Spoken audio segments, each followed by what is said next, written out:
ქალებსა და მამაკაცებს შორის ისლამის სალამით მისალმება. ესსელამუ ალეიკუმ. ასეთნაირად. ზოგადად ეს ხალხში ისეთნაირად არის აღქმული, რომ ეს თითქოს მამაკაცებს შორის მისალმების ფორმა იყოს. არა. სალამი შუამალ ალეისალათუ ვესალამისგან მოწოდებულია და ის ერთ-ერთ ჰადისში ბრძანებს, რომ თუ თქვენ ერთმანეთი არ გეყარებათ, მორწმუნეებად არ ჩაითვლებით. და თუ მორწმუნეები არ იქნებით, ჯენნეთში ვერ შეხვალთ. გინდათ გასწავლოთ ისეთი რამე, რითაც თქვენ შორის ერთმანეთის მიმართ სიყვარული ჩამოყალიბდება. გაავრცელეთ სელამი.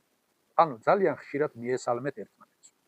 სელამ რას ნიშნავს? სელამ ალეიკუმ მუსლიმანური მისალმება ნიშნავს, რომ მშვიდობა შენ.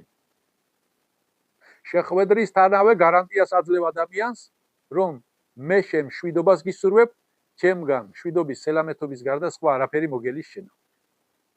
როგორც შუამალ ალეისალათუ ვესალამ ბრძანებს ერთ-ერთ ჰადისში, რომ მუსლიმი არის ის ადამიანი, ვისგანაც სხვა დანარჩენები საფრთხეს არ მოელის, არც მისი ხელიდან, არც მისი ენიდან. აი, სწორედ ამის გარანტიას აძლევს შეხვედრის თანავე ადამიანს, რომ მე შენ სალამათობას გისურვებ და ჩემგან შენ საფრთხე არ გელის. ქალები ერთმანეთში, ქალი ქალს, კაცი კაცს, ან პირიქით, ქალი მამაკაცს, მამაკაცი ქალს ამ სალამით მიესალმება და არანაირი პრობლემა არ არის. ამის გარდა მისალმების სხვა ფორმებიც არსებობს. გამარჯობა დილა მშვიდობისა, საღამო მშვიდობისა. რა თქმა უნდა, მსურვილის შემთხვევაში ასეთი ფორმითაც შესაძლებელია, რომ მუსლიმმა მუსლიმს მიესალმოს.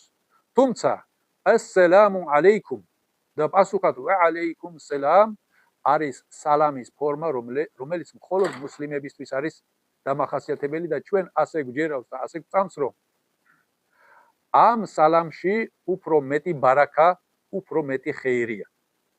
აქედან გამომდინარე, ხშირად ჩვენ უპირატესობას ვანიჭებთ, რომ ჩვენ ერთმანეთს მუსლიმებმა ასეთი ფორმით მივესალმოთ.